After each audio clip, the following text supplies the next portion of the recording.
Et bonjour tout le monde, je suis ravi de vous retrouver pour une nouvelle vidéo. Vous l'avez vu dans le titre, aujourd'hui on n'est pas à la chasse, on est bien à la pêche. Et aujourd'hui on va pêcher avec ce qu'il y a derrière moi. Alors si vous voyez ce que c'est, peut-être que vous le savez, vous l'avez deviné. C'est ce qu'on appelle une bosselle. Ou si vous voulez, pour ceux qui ne connaissent pas, c'est une sorte de nasse entre guillemets un peu entonnoir, qui va tout simplement pêcher à notre place. Plutôt que d'avoir une canne à la main, on va mettre ça dans l'eau et puis on va attendre une journée, 48 heures à peu près, que ça pêche à notre place. C'est une nasse à poisson. Donc voilà, moi ça fait, j'ai déjà utilisé ce genre d'outil, mais je vous avais jamais fait vraiment de vidéo là-dessus. Et je pense que ça peut être hyper intéressant. J'en ai deux.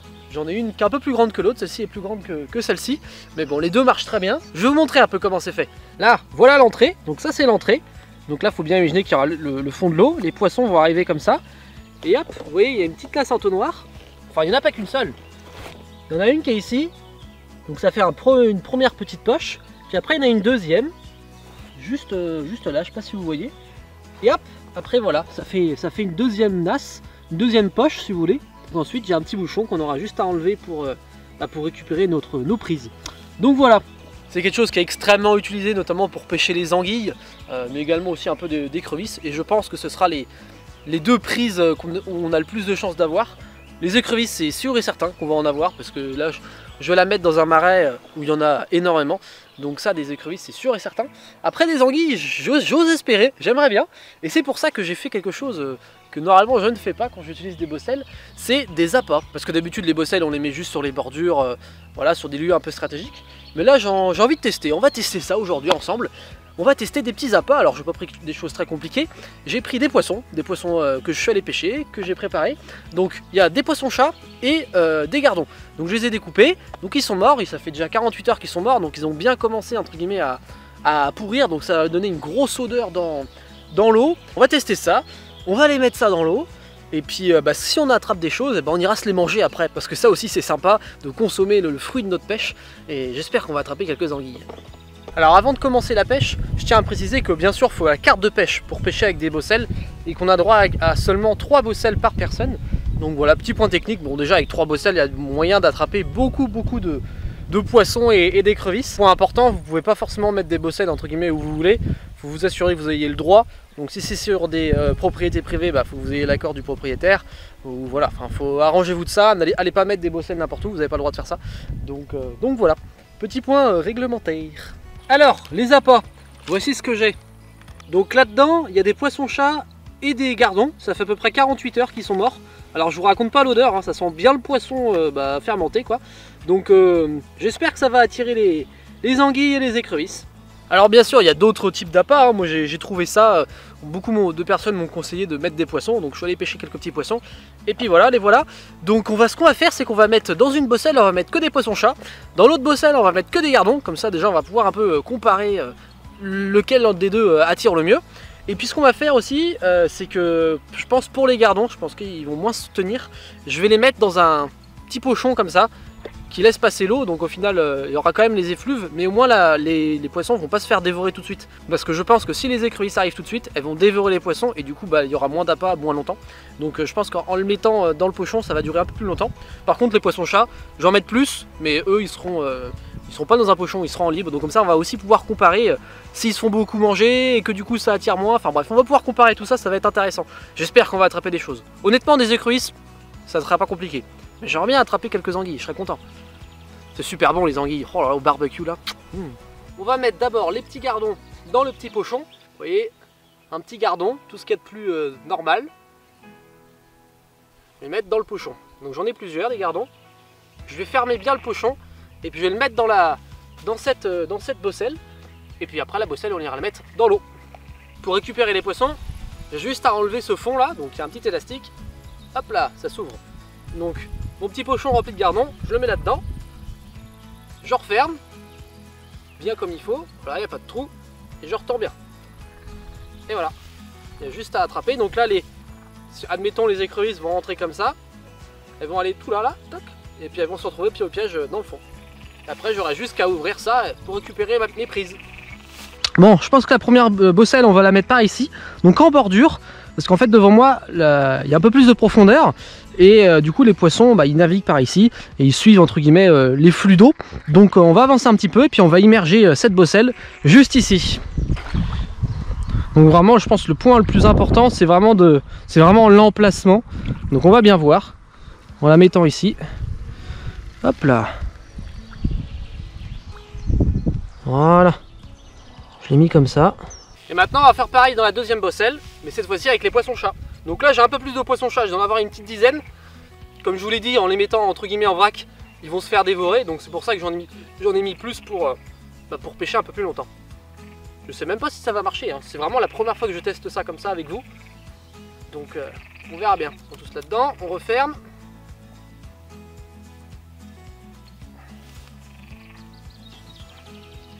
Voilà, c'est bien refermé, impeccable. Prêt à pêcher. On va les mettre, je pense, près de cet arbre là, ça me paraît pas trop mal. Les poissons aiment bien souvent être sous les arbres. Donc hop, on va la glisser comme ça. Voilà. Ça sera pas trop mal ça je pense. Voilà, donc vous voyez, c'est nickel, ça pêche bien là. On va bien voir. De toute façon, hein, si ça marche pas, on pourra toujours les redéplacer. Bon voilà, j'ai mis les deux bosselles, donc du coup nous on va se retrouver dans 48 heures, dans 2 prochains jours pour relever, puis voir si ça a marché ou pas, j'espère. Allez, à tout de suite. On se retrouve 2 jours après, 48 heures plus tard, pour aller lever enfin les bosselles. Je suis dans le marais et je suis super pressé de revoir si ma stratégie sera payante. Bon, j'espère qu'on va attraper quelque chose parce que c'est ce que je compte manger pour mon déjeuner, ce qu'on va attraper dans les 2 bosselles, donc on va bien voir. Je pense, sans trop m'avancer, qu'il y a des chances qu'on attrape des écrevisses. Et si on a de la chance, j'aimerais bien attraper une anguille, ce serait cool. Donc on va voir ça, je vais aller lever ça, donc ça fait bien 48 heures, 2 nuits se sont écoulées. C'est surtout la nuit que ça pêche bien. Donc voilà, on va élever ça. Alors la première bosselle, elle doit être juste devant là, dans l'eau. Je vais aller tranquillement, elle doit être par là normalement. Ouais, je crois que je la vois. Voilà, elle est ici. Alors, c'est parti. Et on a quelques petites écrevisses. Pas grand chose, hein. Je m'attendais à mieux quand même. Quelques petites écrevisses, mais rien de fou. Elles sont pas énormes. Hein. Alors, notre deuxième bosselle près de l'arbre, est-ce qu'elle aura été un peu plus fructueuse? Parce qu'honnêtement, la première, je la trouve vraiment pas très réussie. On va bien voir. C'est parti. Ah, c'est déjà plus beau déjà. Déjà un peu plus d'écrevisses. Et on a que des écrevisses. Alors on va se manger des écrevisses ce midi. En tout cas, elle pêche un peu mieux celle-là. On a quand même une belle petite pêche d'écrevisses pour faire déjà un bon petit repas. Et vous regardez, il reste plus un seul poisson-chat, tout a été bouffé. Regardez, tout a été bouffé, impressionnant. Il reste que les arêtes quoi, tout a été mangé. Bon, comme quoi ça a plutôt bien marché. Pour une première pêche, ça pourrait être pire, ça pourrait être mieux aussi. Il n'y a que des écrevisses, il n'y a pas un seul poisson. Et bah c'est pas grave, ce midi on va manger des écrevisses. Je pense qu'il y a moyen de se régaler quand même. Faire une petite fricassée, ça peut être vachement bon. Je vais préparer les écrevisses et puis après on ira en cuisine pour manger tout ça. Allez zou. Là c'est la première bosselle, donc là franchement il y a rien dedans. Il y a quoi? Il y a 10 écrevisses, même pas, et des petites, pas très intéressant. On va vider ça, donc là j'ouvre le derrière et ça va glisser dans le seau. Et là, pas toi, hop, reste là. Allez, allez on descend, allez on descend. Il y en a une qui s'est échappée. Une petite écrevisse. Écrevisse de Louisiane, hein, pour ceux qui se demandent. Une espèce américaine qui est envahissante. Voilà. Bon, vous commencez à les connaître maintenant. Zou dans le seau. On va passer à la deuxième bosselle. Cette fois-ci, c'est la plus intéressante. C'est celle qui a le mieux pêché. Alors, descendez. Il y en a un petit peu dedans. On va vider ça. Il y en a des belles hein, quand même. Et ben on a un seau complet d'écrevisses. Voilà. Il y en a quelques belles là-dedans. Donc je vais les préparer. Je vais prendre seulement la queue. J'ai enlevé l'intestin au milieu, donc je vais les châtrer. Je vais vous montrer comment je fais ça. Et puis après, on ira les laver en cuisine et puis on ira les manger. Allez, c'est parti. N'hésitez pas à me dire en commentaire si ce type de vidéo vous plaît. Si ça vous plaît, bah, j'en ferai d'autres. Et puis bah, si cette vidéo vous a plu également, vous pouvez mettre un petit pouce bleu. Ça me soutient et ça me fait énormément plaisir, ça soutient mon contenu. Puis bah, ça m'aide aussi à vous partager plein d'autres choses différentes. Donc voilà, dites-moi tout ça. Bon, une fois qu'on a pêché les écrevisses, il faut les préparer. Et quand je dis préparer, en fait il faut prendre la queue parce qu'il y a vraiment que ça de bon à manger. Pourquoi je le fais sur place? Parce que c'est interdit de transporter les écrevisses vivantes. Il faut au minimum qu'elles soient châtrées. Donc châtrées, c'est enlever l'intestin. Donc on va prendre la queue, on va enlever l'intestin et puis après on ira en cuisine pour faire le reste. Donc là, vous voyez, j'ai une superbe écrevisse dans la main. Vraiment, elle est très belle, elle a des sacrées pinces en plus. Alors vous pouvez manger la viande qu'il y a dans les pinces. Hein. Honnêtement, je le fais pas parce que ça prend un temps fou à décortiquer. Et vu la quantité d'écrevisses qu'il y a, je n'ai pas envie de m'embêter avec ça. C'est pas un souci. Pour enlever la queue d'une écrevisse, on l'attrape, on fait un demi-tour. Voilà, ça on jette. Et donc ensuite, on a notre queue. Attendez, je vais zoomer un peu. Voilà. Et donc vous voyez cette petite chose qui pendouille, c'est l'intestin. Et l'intestin, on n'en veut pas, parce qu'il ne faut pas le manger. Et donc pour l'enlever, c'est pas compliqué. Il suffit juste de prendre la nageoire centrale que vous voyez ici. Cette nageoire là, donc vous voyez, il y a 3 nageoires. 1, 2 et 3. Et donc on prend celle du milieu, celle qui est bien droite. On l'attrape et on fait un simple demi-tour. Voilà, je fais un demi-tour et on tire délicatement. Et voilà, l'intestin s'en va. Et donc l'intestin on le jette. Et là du coup on a une queue qui est prête à consommer. Bien sûr il faut la laver, c'est très important. Et puis on enchaîne. Regardez ce que je retrouve. C'est ce qui reste du poisson-chat. Donc là c'est impressionnant. On voit vraiment toute la partie cartilagineuse de la mâchoire. Là c'est la mâchoire, la tête. Il y a même les petites épines sur les nageoires. Regardez, il reste vraiment plus rien. Tout a été mangé. C'est impressionnant, les écrevisses ça dévore tout. Là j'ai trouvé une des plus grosses écrevisses de jour là. Celle-ci elle est énorme. Regardez par rapport à ma main. C'est impressionnant, elle fait la taille de ma main. Impressionnante. Une grosse écrevisse. Elle doit être assez âgée je pense. Pour qu'elle soit comme ça, elle doit juste sortir de terre. Impressionnant. La taille qu'elle fait, elle fait la taille de ma main. Me voilà en cuisine pour préparer les écrevisses. Je vais faire un petit plat de pâtes avec des écrevisses. Quelques petits pois pour un peu de verdure, j'ai un petit peu de chorizo qui traîne, je vais mélanger tout ça et je pense que ça va être pas trop mal. Donc là d'abord, je vais bien laver les écrevisses, faut vraiment qu'elles soient hyper propres parce que bah, ça vit dans la vase donc il faut vraiment bien les nettoyer, vraiment sans hésitation. Bon, je les ai lavées, maintenant je vais les décortiquer. Et pour décortiquer les écrevisses, c'est souvent compliqué de le faire quand elles sont juste crues. Donc d'abord je vais les faire cuire à l'eau, dans une eau très salée, parce que c'est très fade les écrevisses, faut vraiment pas avoir peur de mettre beaucoup d'assaisonnement. Donc je vais les faire cuire dans l'eau, après je vais les faire refroidir, je vais les décortiquer, et puis après je vais les préparer avec plein d'assaisonnement à la poêle, pour les ajouter ensuite dans les pâtes. Alors vous en avez l'habitude, moi j'aime les choses simples. C'est pas avec moi que vous allez apprendre des recettes gastronomiques incroyables de grands chefs, je sais pas quoi. Non, moi je fais des choses entre guillemets sorties de ma tête, sorties du placard. Je regarde ce que j'ai à la maison, pof, et je fais des trucs à peu près de la cuisine du quotidien quoi en gros. Donc c'est très simple. J'espère que ça vous plaît, en tout cas moi j'adore cuisiner comme ça, je me mets pas de pression. Il y a sûrement des façons de cuisiner qui sont 100 fois mieux que ce que je vous partage. Moi je vous partage ce que je fais. Puis c'est tout, voilà, donc ça vous plaît tant mieux, ça vous plaît pas, bah tant pis. Voilà, il y a plein d'autres choses, vous pouvez adapter les recettes comme vous voulez. Donc voilà, moi je vous partage ce que je fais. Bon, l'eau est bien bouillante, j'ai mis beaucoup de sel dedans. J'ai mes écrevisses et je vais les plonger dedans pour les faire cuire. Donc en attendant que les écrevisses cuisent, je vais faire cuire mes petits chorizo. Et ensuite je ferai revenir les écrevisses dedans, je pense que ça va être délicieux. On va mettre ça sur le feu. Voilà. Voilà, je vais faire ça cuire tranquillement. Ça va être pas trop mal je pense. Vous voyez tout ce gras de chorizo? Et ben les écrevisses là-dedans, je pense que ça va être délicieux. Bon d'ailleurs, les écrevisses, je pense qu'elles sont prêtes, elles sont bien rondes. Ça m'a l'air pas trop mal quand même. Elles sont bien cuites.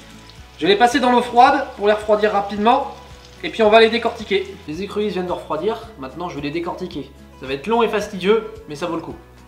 C'est quand même beaucoup plus facile quand elles sont cuites que quand elles sont crues. Et voilà, j'ai fini de tout décortiquer. Donc vous voyez au final, je ressors seulement avec une petite poignée de chair uniquement, là il n'y a que de la chair. Les coquilles sont encore dedans. Donc ça maintenant, je vais les faire revenir dans la graisse du chorizo. Je vais mettre du sel, du poivre, enfin je vais bien voir. Vous allez voir ça avec moi. Ça va être pas mal je pense. Donc je vais mettre les écrevisses dans la poêle pour que ça fasse. Voilà. On va bien les faire dorer, qu'elles prennent bien toutes les saveurs de la graisse du chorizo. Et comme je vous l'ai dit, les écrevisses c'est extrêmement fade. La texture de la viande est excellente, mais c'est vraiment très fade. Donc il faut vraiment beaucoup assaisonner. Et là dans la graisse du chorizo, bah, il y a déjà beaucoup de sel, il y a toutes les saveurs du chorizo. Donc je pense que rien que ça va déjà pas être mal. Je sais pas trop ce que je vais ajouter en plus. Peut-être un peu de poivre, ça fera pas de mal. Mais je vais peut-être laisser ça comme ça, je pense. Je vais rien ajouter de plus. J'ai goûté, c'est déjà assez salé. Et puis bah voilà, on va les laisser fricasser dedans. Et là on va faire cuire les pâtes et quelques petits pois aussi. Regardez ça comme c'est beau. Les pâtes sont prêtes, les petits pois aussi. Et maintenant il suffit juste de mettre le chorizo et les petites écrevisses. Et voilà. Et ça va être délicieux je pense. Je ne me trompe pas. Un petit plat facile, tout simple. Vous avez vu, c'est tout simple. Des pâtes, du chorizo, des écrevisses et des petits pois. Ça n'a rien de gastronomique, mais c'est pas grave. Je pense que ça va être très bon. Et ben c'est parti, goûtons ça. On va prendre une petite écrevisse. Déjà, je vais goûter une écrevisse toute seule, pour voir si c'est bien assaisonné.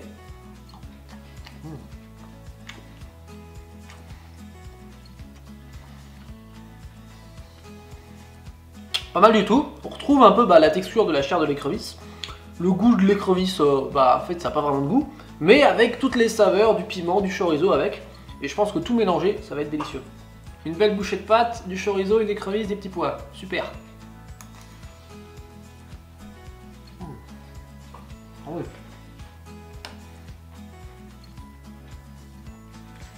oui. Les 4 ingrédients en même temps, c'est délicieux. Enfin voilà, moi je vais vous les laisser là-dessus. Je vais me régaler de cette assiette. Et bien sur ce les amis, j'espère que cette vidéo vous aura plu. J'adore faire ce genre de vidéo, c'est pas de prise de tête, c'est simple, c'est facile. J'adore. Personnellement, j'adore vous partager ce genre de contenu. Alors j'espère que ça vous aura plu également. On se retrouve très vite pour d'autres vidéos. Il y a plein de choses qui vont arriver très prochainement. En cuisine, à la pêche, à la chasse, n'importe où. J'espère que ça vous plaira et on se revoit très vite. Salut tout le monde!